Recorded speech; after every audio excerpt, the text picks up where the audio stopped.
জয় গুরু। परम पूज्य श्री श्री ठाकुरेर रातुल चरणे प्रणाम जानाई।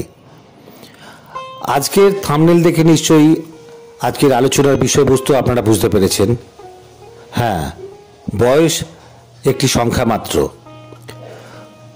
एखाने ठाकुर बोलते चेयेछेन बाणीर माध्यमे जे आपनारा आपनादेर आत्मविश्वास, मानसिक दृढ़ता एवं काजेर प्रति यदि एकाग्र थाकेन ताहले आपनार लक्ष्य पूरणे কোনো সমস্যা হবে না। বয়স কখনোই বাধা হতে পারবে না যদি আমরা নিজেদের সামর্থ্যে বিশ্বাস রাখি। তাই জীবনকে উপভোগ করুন এবং প্রতিটি মুহূর্তে এগিয়ে চলুন, বয়সকে কেবল একটি সংখ্যা হিসাবে দেখে। আসুন শুরু করা যাক ঠাকুরের বাণী। বার্ধক্যকে যদি স্বীকার করে নাও আর তোমার ঝোঁক থাকে যদি সব কিছুকে গুটিয়ে নেবার, ততই তুমি সংকুচিত হয়ে উঠবে। স্ফূর্তি নিয়ে চললে যতখানি চলতে পারতে তার চাইতে তোমার অনুচলন ও অনুবলন ক্ষীণ হতে ক্ষীণতর হতে থাকবে, তুমি ঠকবে। তাই বলি, বার্ধক্য আসে আসুক, তুমি ওসব হাঙ্গামা ভাবতে যাবে কেন? সার্থকতায় এগিয়ে যাওয়ার অনুচলনকে সঙ্গে রেখে তুমি চলো। যতখানি ঊর্জনায় এগিয়ে যেতে পারো তা যাও। এখন আমি ঠাকুরের এই অমূল্য বাণীটির প্রতিটি লাইনের অর্থ বিশদভাবে ব্যাখ্যা করছি। বার্ধক্যকে যদি স্বীকার করে নাও, এই লাইনটি বোঝায় যে যদি তুমি নিজের বয়স বাড়ার বিষয়টি মেনে নাও এবং বার্ধক্যের সত্যটাকে গ্রহণ করো, তাহলে এটি তোমার মনের ওপর প্রভাব ফেলবে। আর তোমার ঝোঁক থাকে যদি সব কিছুকে গুটিয়ে নেবার। এখানে ঠাকুর বলতে চেয়েছেন, যদি তোমার প্রবণতা থাকে জীবনের সব কিছুকে সরল করে ফেলতে বা সংকুচিত করে নিজের মধ্যে সীমাবদ্ধ রাখার, তাহলে সেটি তোমার জীবনের গতিকে ক্ষতিগ্রস্ত করতে পারে। ততই তুমি সংকুচিত হয়ে উঠবে। এর মানে হলো জীবনের প্রতি এমন সংকীর্ণ দৃষ্টিভঙ্গি রাখলে তুমি নিজেই আরও বেশি সীমাবদ্ধ এবং সংকুচিত হয়ে যাবে, মানসিক ও আবেগগতভাবে ছোট হয়ে পড়বে। এই পুরো অংশে মূলত জীবনের প্রতি ইতিবাচক মনোভাব এবং উন্মুক্ত চিন্তা রাখার গুরুত্ব ঠাকুর তুলে ধরেছেন। বার্ধক্যকে স্বাভাবিকভাবে মেনে নিয়ে জীবনকে বড়ভাবে দেখার পরামর্শ তিনি দিয়েছেন। সংকীর্ণ দৃষ্টিভঙ্গি মানুষকে সংকুচিত করে ফেলে, যা এড়ানোর আহ্বান জানিয়েছেন। স্ফূর্তি নিয়ে চললে যতখানি চলতে পারতে, এখানে ঠাকুর বলেছেন যদি তুমি উদ্যম, প্রাণশক্তি এবং আনন্দ নিয়ে জীবনযাপন করো তাহলে তুমি অনেক বেশি অগ্রসর হতে পারবে এবং জীবনে অনেক কিছু অর্জন করতে পারবে।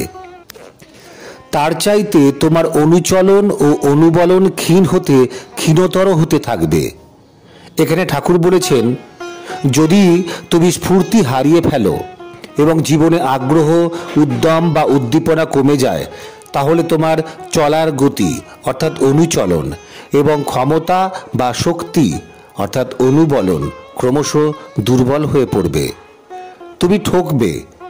এর অর্থ হলো জীবনে আনন্দ ও উদ্যম হারিয়ে ফেললে বা মনকে সংকীর্ণ করে ফেললে তুমি নিজেই জীবনের প্রকৃত সৌন্দর্য এবং সাফল্যের সম্ভাবনাগুলো হারাবে। এতে শেষ পর্যন্ত ক্ষতিগ্রস্ত হবে তুমি নিজেই। এই অংশে মূলত বলা হয়েছে জীবনে উদ্যম ও স্ফূর্তি বজায় রাখা অত্যন্ত জরুরি। এগুলো না থাকলে জীবন দুর্বল, নির্জীব ও অসফল হয়ে পড়ে, যা নিজের জন্য ক্ষতিকর। তাই বলি, বার্ধক্য আসে আসুক। এই লাইনটিতে ঠাকুর বুঝিয়েছেন বার্ধক্য আসবে, এটি জীবনের স্বাভাবিক এবং অবশ্যম্ভাবী একটি অংশ। বয়স বাড়বে, কিন্তু সেটাকে ভয় পাওয়ার বা উদ্বিগ্ন হওয়ার কোনো চিন্তা নেই। তুমি ওসব হাঙ্গামা ভাবতে যাবে কেন? এর অর্থ হলো বার্ধক্য নিয়ে অযথা চিন্তা করার কোনো প্রয়োজন নেই। বার্ধক্যকে নিয়ে অতিরিক্ত ভাবনা বা উৎকণ্ঠা কোনো কাজে আসে না, বরং জীবনের অন্য বিষয়গুলোতে মনোযোগ দেওয়া উচিত। এই অংশে মূলত জীবনকে স্বাভাবিকভাবে গ্রহণ করার এবং বার্ধক্য নিয়ে দুশ্চিন্তা না করার পরামর্শ দিয়েছেন। বার্ধক্য জীবনের একটি স্বাভাবিক প্রক্রিয়া, তাই তাকে নিয়ে অযথা চিন্তিত না হয়ে জীবনকে স্ফূর্তির সাথে উপভোগ করার আহ্বান জানিয়েছেন। সার্থকতায় এগিয়ে যাওয়ার অনুচলনকে সঙ্গে রেখে তুমি চলো। এই লাইনটির দ্বারা তিনি বুঝিয়েছেন যে তুমি এমনভাবে এগিয়ে চলো যেন জীবনের সার্থকতা অর্জনের উদ্দেশ্য সবসময় তোমার সঙ্গে থাকে। অনুচলন বলতে এখানে জীবনের চলমান গতি এবং উদ্যোগ বোঝানো হয়েছে, যা তোমাকে সাফল্যের দিকে নিয়ে যাবে। যতখানি ঊর্জনায় এগিয়ে যেতে পারো তা যাও। এখানে ঠাকুর বলতে চেয়েছেন তোমার যতটুকু শক্তি, উদ্যম বা উজ্জ্বলতা রয়েছে তা কাজে লাগিয়ে সামনে এগিয়ে যাও। নিজের সীমাবদ্ধতার মধ্যে না আটকে থেকে সবটুকু ক্ষমতা ব্যবহার করো। এই অংশে মূলত জীবনের সার্থকতার জন্য উদ্যম, মনোযোগ এবং ধারাবাহিক প্রচেষ্টার গুরুত্ব তুলে ধরেছেন। তিনি বলেছেন নিজের সর্বোচ্চ শক্তি দিয়ে জীবনের পথে এগিয়ে যেতে, কারণ এগিয়ে চলাই সাফল্যের চাবিকাঠি। তাহলে আজকের ঠাকুরের এই বাণীটি দেখে নিশ্চয়ই বুঝতে পারলেন বয়সটা একটি সংখ্যা মাত্র।